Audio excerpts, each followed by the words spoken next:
Hi, this is Tracy Matthewman from womencanddoanything.com, and I'm here with Alicia Dunams. Did I say that right? You did. Okay, perfect. So Alicia is a author, a best-selling author, and she helps other women to also become best-selling authors, and she's written her own book. So thank you, Alicia, for being here and spending some time with me today. Thank you so much, Tracy. You're welcome. Well, I'm excited to talk to you, find out some secrets. So tell us a little bit about your background and a little bit about your book, because I know there's a little bit of connectedness there, and how you got started as an entrepreneur and helping people promote their books.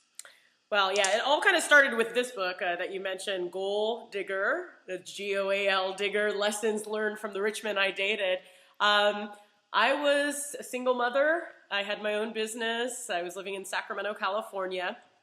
And I went to a New Year's Eve party, and some of the women there were getting a little tipsy. These are older women, and it was actually at a celebrity's house. They were telling me, "Oh, Alicia, you should be married to a millionaire. It'll make your life easier." And it made me really upset. Actually, I went home and cried. Because I wasn't married to a millionaire as a single mom, and I'm like, they're like, you're so fun and attractive and all of these things. You could be married to a millionaire and your life would be just so much easier.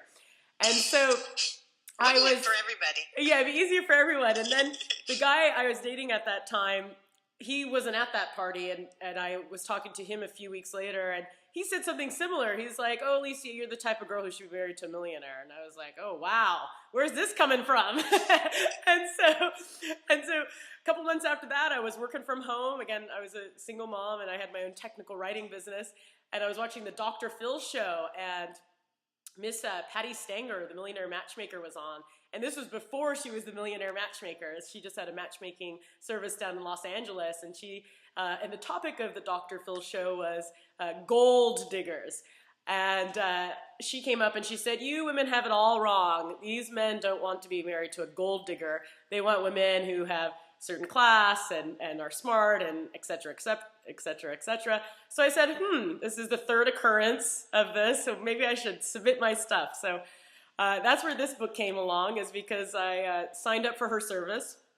And a few weeks later, I was being wined and dined by millionaires. But what I found is I was interested in not that they had money, but how they made their money. And so that's unique. So that's how my book came about. So really one of the first guys I dated, I kind of followed 4 men in this book. And I give 13 lessons on how they created financial and business success. And that's how it really got started. And my whole journey of being an entrepreneur after that is, first of all, learning how they did it, how they made their money. First of all, the mindset, what they thought, but then actually the execution and starting a business and all of those good things that I mentioned in the book. But when I launched my book, and this was kind of pre-social media, it was in late 2007. I didn't have a Facebook page. I don't think Twitter was even starting then, or just started. So I just saw how hard it was to market a book, because I did the whole TV thing. I did a radio show, and I traveled TV in Texas and Seattle. And I was like, wow, this is really hard to get a book out. And I did this conference several months after I wrote my book called Wealthy Girl Summit. And I had Laurel Langmeyer as one of the speakers, Christine Comerford, who's another New York Times bestselling author, Marcy Shimoff. And out of that conference, I had several speakers who didn't have books. And they said, "Hey, Alicia, can you help me with your book?" And that's really where my business kind of sprung to life. And that was 3 years ago. Cool. Yep. Very good. So that really was the start of your book promotion business, I guess, really? Yeah, well, really, I always believe people should introduce themselves by saying, "How do you help people?" So I say, I help business owners become best-selling authors and industry experts. So I'm an independent publisher, so I do all of the nuts and bolts of book publishing. So you come to me with an idea, and I help you create that idea. How you know me is through mutual friend Leanne Graychuck, healthygirl.ca. And so I helped her become a #1 bestseller on Amazon. So there's these really cool ways to promote your book, but book promotion is really a full-time effort. And that's how I help people. So I have these, I work with people privately. I also have these cool weekends called Bestseller in a Weekend, where I help people write a book and all the things they need to do to package and market their book in a weekend. And then I do group coaching as well. So that's how I became an entrepreneur. Yes. Very cool. Very cool. So can you give us a few little tips? Because I actually interviewed Leanne a couple weeks ago, and she gave us some good tips on that whole process that she went through with you. But as the leader in that experience, what sort of things can you give to some of the listeners in terms of getting their book? Because even last night I was with a girl who's trying to promote her book. So what are just a few little nuggets that you can share with the audience? A few little nuggets. Well, really, marketing your book, it could be a full-time job. So I always say, before you even write your book, you need to really start building that audience and building that online community. So social networking, building your website, really creating an online presence so people know who you are before your book comes out. Right. I did it the other way. I just came out with this book. I'm like, wow, this is so great. And no one knew who I was. So you really have to build that online community. The other things to promote your book. So being an author, you're really an entertainer. Okay, so you have to look at yourself that way.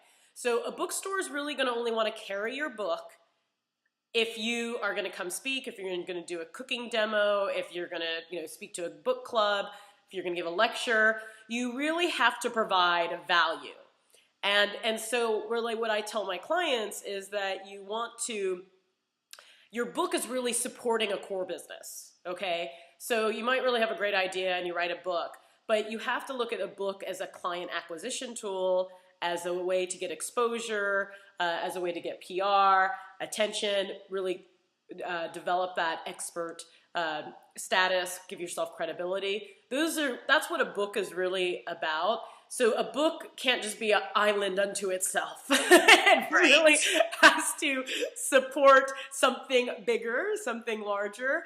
And so really that's how I work with my clients. It's like, before we even get to the writing of the book, we focus on how are we going to use this as a marketing tool for your business. Case in point, one of my clients is at a trade show right now.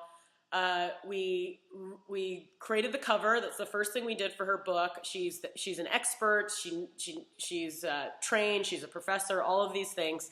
But we're using the book cover as a marketing tool to secure corporate sponsorships. And just literally, we wrote a letter together. I sent it to her. She handed it out the next day, and she has 2 corporations interested in sponsoring the book and a celebrity who wants to write the foreword. Okay? Wow, so awesome. This is what happens when you really focus on the marketing and showing that it's a lead-in to all these other great things to come. Cool. Very good. Awesome. So what is coming up for you, like in terms of, do you have any workshops coming up? Like, what are some things that people can connect with you on? And basically tell us your website or how they can work with you, whatever you want to sort of promote there. Absolutely. Well, people can come to AliciaDunams.com, and there are free ebooks there. I have 2 free workshops coming on, live workshops. One's in San Francisco, one is in Los Angeles. So those are coming up. I do in-person bestseller in the weekends. I have one coming up in San Francisco and Los Angeles. But I do work with people globally, internationally, over the phone. So I do private coaching with clients. And that's really how you can work with me. If you feel, and I know Leanne and I have talked about this, you have a group of women or whoever, entrepreneurs who are interested in writing their book, I will definitely bring my bestseller in a weekend on the road and come to a town near you. So anyways, so that's kind of how I work. But really, I blog, I speak, and I want to help. So you can, I always tell people, you can write a book by looking at YouTube videos. There are millions of YouTube videos that tell you how to self-publish and how to write a book. But sometimes people need just the personal touch. True. Yeah. And then that's like with any sort of coaching or consulting or mentorship, it's that personal touch really makes a huge difference. What in your whole entrepreneurial journey, what are one or two things that you personally have mastered that that you consider a huge part of your success, and how can you encourage someone else to master that sort of thing as well? Like, what are some challenges you had, how you mastered them, and that helped you to really boost your business? Okay. So I think challenges I had was what a lot of business owners do when they first go out on their own, is they really just buy themselves a job, okay? So they are working for a company, they have a 9-to-5 job, and then they start their business, but then they just have another job, but then they don't have health benefits, pretty much. Exactly. Well, in Canada, you guys have health benefits, but not here. So that's one thing, is really taking a business and making it scalable. So you are not working a million hours a day, but creating a business that is you can duplicate. That is more of a one-to-many model versus a model that is trading hours for dollars. Yeah. Okay. So that's something that you'll learn really fast, because you'll get sick of that. And so Yes. that I learned that by just doing it.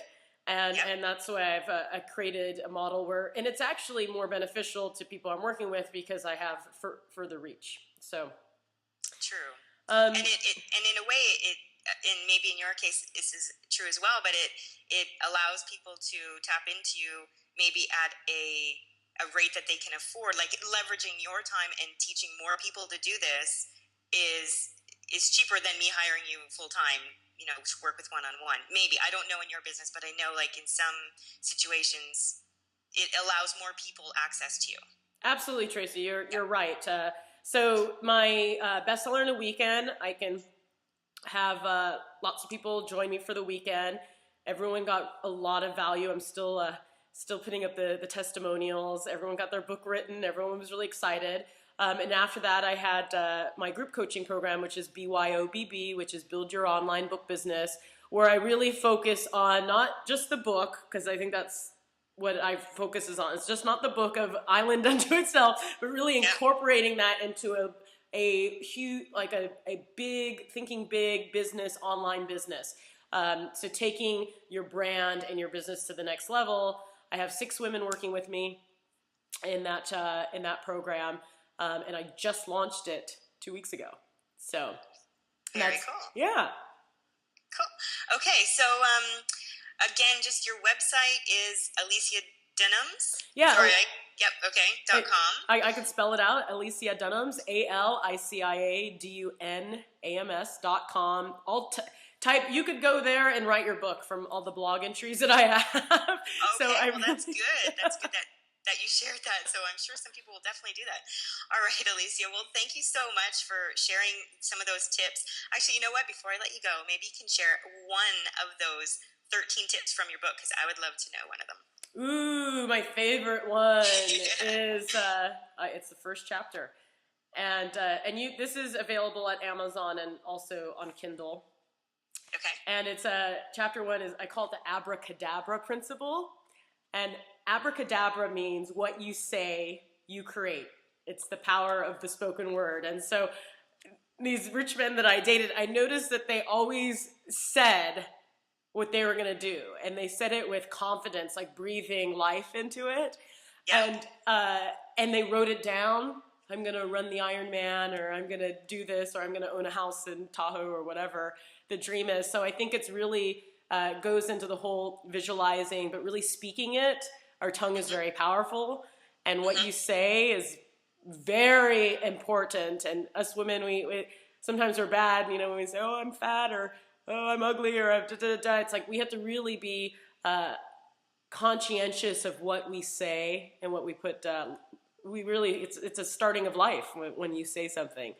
Right. So it's always nice. It's always be good. Don't speak badly about other people. Always be positive. So abracadabra is the first principle. Really saying what you're going to do and then making it happen. Awesome. Okay, cool. Well, thank you so much for spending a few minutes with me today.